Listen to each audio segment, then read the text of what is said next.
Voltamos com o programa Opinião Clínica Dr. Wilson Davis, hoje na Nobel Livraria, com Estela Mares, com Ismael Canapelli, com Gustavo Oroz, falando sobre questões de cultura, estamos falando sobre internet, sobre música, a preferida da Estela. Nós estamos brincando aqui, gente, e a gente sabe que muita gente gosta. Por exemplo, quando nós acabamos o primeiro bloco, falando de música sertaneja, alguns universitários, alguns se incomodam tal. Mas a ideia, a intenção é falarmos justamente neste início de segundo bloco, por que as pessoas andam se identificando com músicas às vezes tão baixas. Eu vejo assim, a escola, olha o que eu vou dizer para vocês. A escola faz um esforço para ensinar o cara a ser decente, ser honesto, ser verdadeiro, ter alteridade, né? Trabalhar sua alteridade de forma sadia, ter autoconsciência, ser ético. A gente faz um esforço.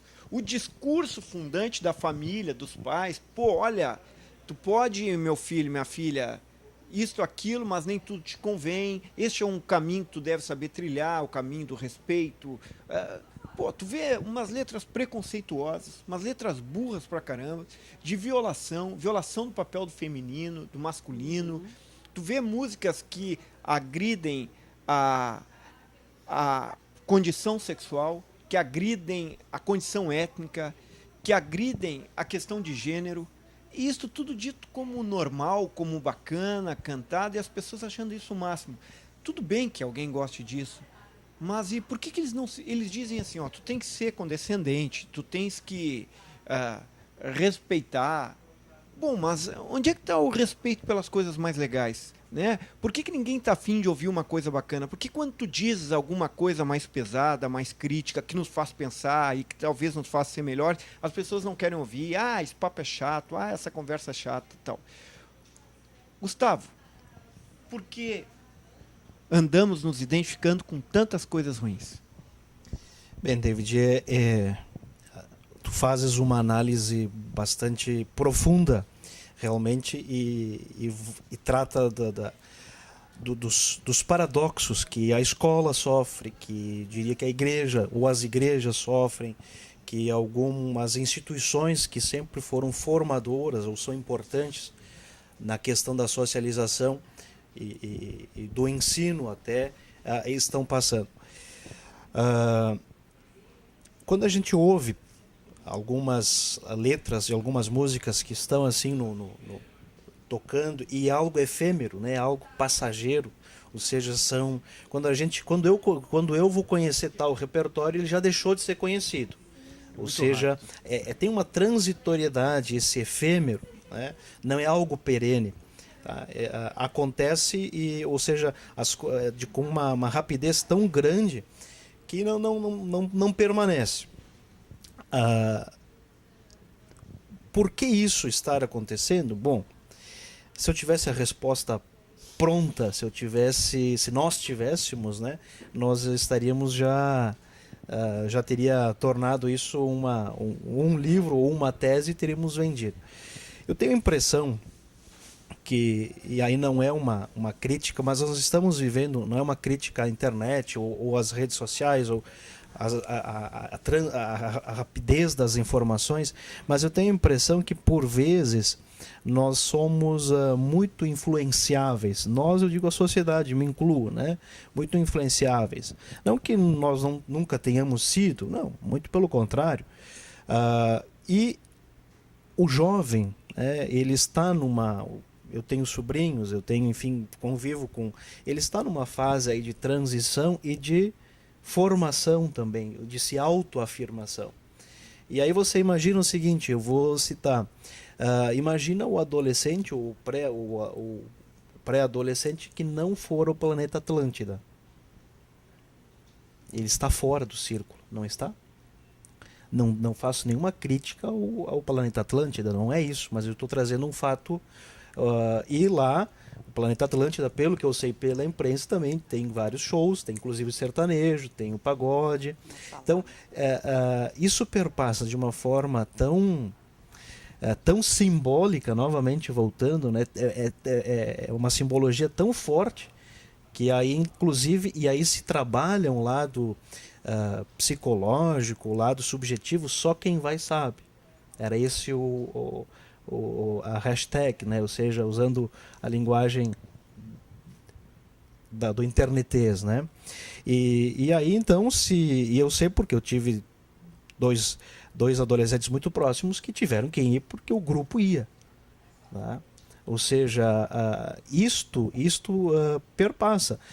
Mas, ao mesmo tempo, que nós não quero ficar só nesse pessimismo da musicalidade, mas aí que está. Eu também preciso, nós precisamos, e é importante, eu volto de novo a esta questão, é mostrar que existe outra coisa, que existe uma outra.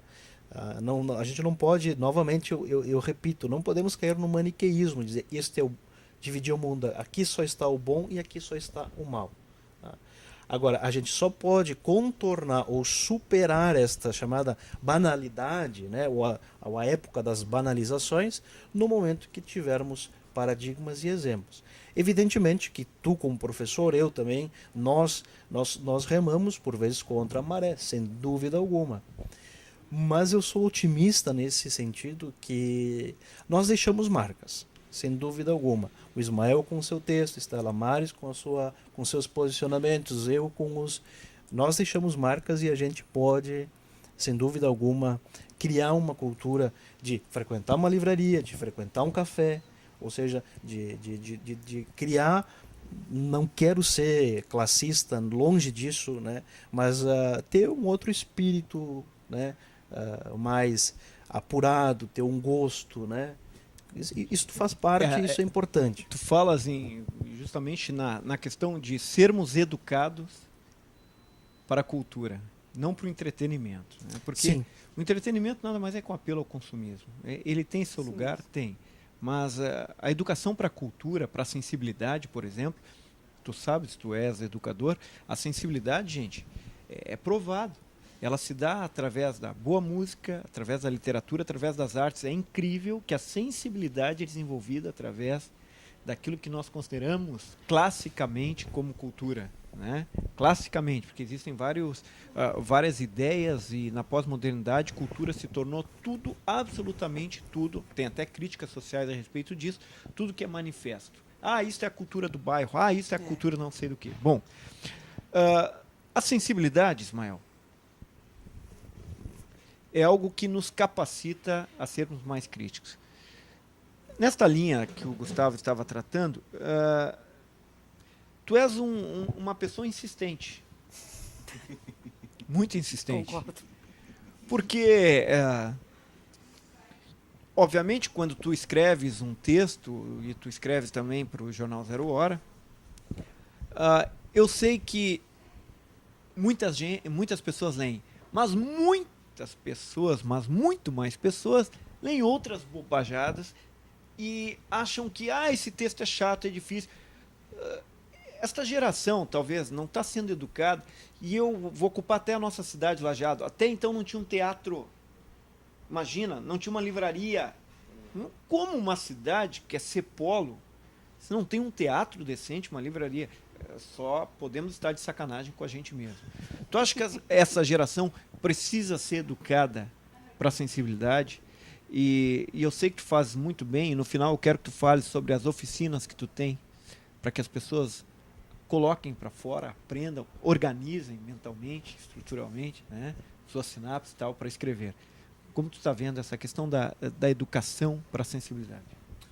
Eu sou de uma geração que foi adolescente aqui de 94 a 98, e para mim o fato mais marcante da minha adolescência foi uma mulher chamada Dinora Feldens, que foi mulher do Leopoldo Feldens, um prefeito que o Leopoldo era engenheiro ambiental. Prefeito engenheiro ambiental que criou o nosso Jardim Botânico, foi o Leopoldo quem fez isso. A Dinora trouxe a Casa de Cultura e trouxe artistas do Brasil inteiro e locais. A Dinora não criou essa ideia de que eu vou trazer pessoas de fora ou pessoas daqui. Ela juntou todo mundo, ela trouxe o Marcelo Aquino de Santa Maria, trouxe uns diretores de São Paulo para passar por aqui, dar workshops. A Estela Maris passou por lá, a Laura Peixoto, a Orquestra Sinfônica de Veneza passou por Lajeado. A gente teve o Festival do Minuto, a gente teve o Festival na Rua, de cinema na rua. Então foi uma mulher que... Teatro Mambembe, era muita coisa. Eram saraus na Casa de Cultura, comprou um piano de cauda para a Casa de Cultura, tinha concertos na Casa de Cultura, e também trabalhava com a descentralização da cultura, os BRICS nos domingos. Eu queria muito, assim, eu queria que algum historiador pegasse o legado da Dinorah e só fizesse um levantamento sobre o que ela movimentou de cultura em 4 anos nessa cidade. O que saiu daqui? Saiu a Júlia Feldens, que foi fazer muito teatro, foi fazer novela das 8, saiu de Lajeado, que foi pro mundo. Saiu o Capalonga, que era daquela geração também, que hoje está movimentando a cultura aqui em Lajeado. O Ricardinho Vivian, que está na Itália fazendo faculdade de artes e voltando para cá. Eu saí dessa galera. Então, e para muitas outras pessoas que a gente nem sabe que começaram ali. Então, acho que é muito importante, o que vem acontecendo desde então é que a gente vem tirando a cultura da responsabilidade do governo, a gente vem trazendo a função da cultura toda para a iniciativa privada. A gente elogia a Estela, que está aqui fazendo esse trabalho, iniciativa privada. A Estela, que também movimentou a cultura muito com o bar, com a Anarquia, que ela trazia bandas, que ela trazia Júpiter, que ela trazia uma galera legal do rock para tocar, aliás, aqui em Lajeado, e que hoje não tem mais. Abrindo um parênteses, ela trouxe um dos que, para mim, um grande ícone da música inteligente, da sensibilidade, e que faz algumas críticas que muita gente não gosta, mas vale a pena, que é o Ney Lisboa. Claro. Gosto muito, já esteve aqui também. Casa das Máquinas, se for relacionar toda a música que a Estela já trouxe para Lajeado, mas é iniciativa privada, entendeu?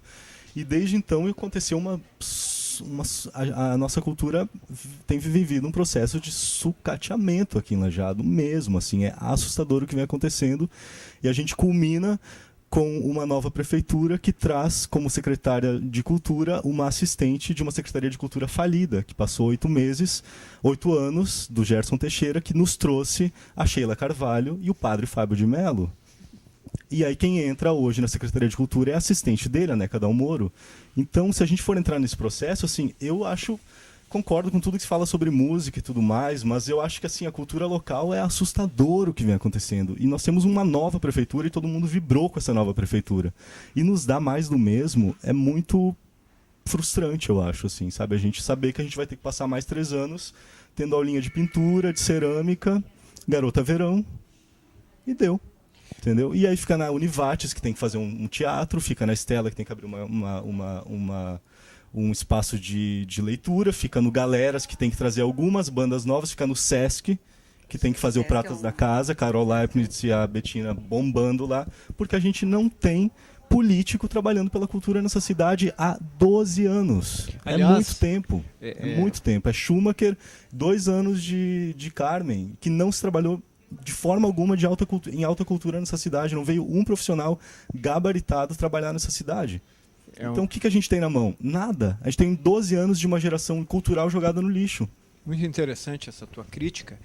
E tu citaste Pratas da Casa, logo eu acho que nós poderemos ter o Pratas da Casa, inclusive na TV Informativo, para as pessoas poderem olhar. Eu acho legal. E aí você pode olhar na internet, vai poder olhar no seu iPad, no seu iPhone, vai ser bem tranquilo. Gente, essa crítica, e o Ismael é contundente, e ele vem de uma geração cultural, e que é a nossa geração também, de certa forma, mas talvez a realidade da falta do que é bom já acompanha grandes cidades. Obviamente nas grandes cidades tem muito mais oportunidades, né? Mas no interior nós deveríamos lutar muito mais por isso e devíamos ser mais exigentes, mas eu acho que as pessoas, sabe, Ismael, eu tô achando assim uma dita, essa normose do que é ruim, que as pessoas às vezes nem sabem o que é bom ou não dão valor, não exigem. Então também o poder público precisa ser desafiado, né? Quando eu for ver o Vitor Ramil abaixo de chuva aqui em Lajeado e tá lotado um lonão, as pessoas querem, David. Quando a gente vê o Centro de Cultura do Bar também, que é o Davis, tentando levar a cultura para essa cidade, fazendo grupos de cinema, as pessoas querem, entendeu? Mas isso é um grande perigo que eu já ouvi muito dos políticos lajeadenses, que é as pessoas não querem. Não. Que prepotência é essa? Então as pessoas só querem bosta. É um horror. Deixa eu tentar só organizar aqui o meu pensamento. Tem muitas pessoas que querem. E os políticos não têm desculpa nenhuma, né? Eles são obrigados, eles têm um compromisso social, da relevância social, da dignidade social. A Constituição, lá no artigo 219, fala sobre a intervenção também do poder em relação ao que está sendo mostrado, ou seja, a responsabilidade dos políticos, mas também eu vejo que a nossa sociedade é pouco exigente. Por exemplo, tu citaste Casa de Bar, claro que tem exemplos, tem pessoas. Vitor Ramil, Cleito e Cledir, Tangos e Tragédias, são lendas urbanas da cultura gaúcha. Agora tu pegas, por exemplo, ali na Casa de Bar, quanta falta de apoio, quantos shows, Ismael, nós estivemos presentes ali que nós podíamos contar quantos estavam e sempre eram os mesmos. E o que mais estranha, o que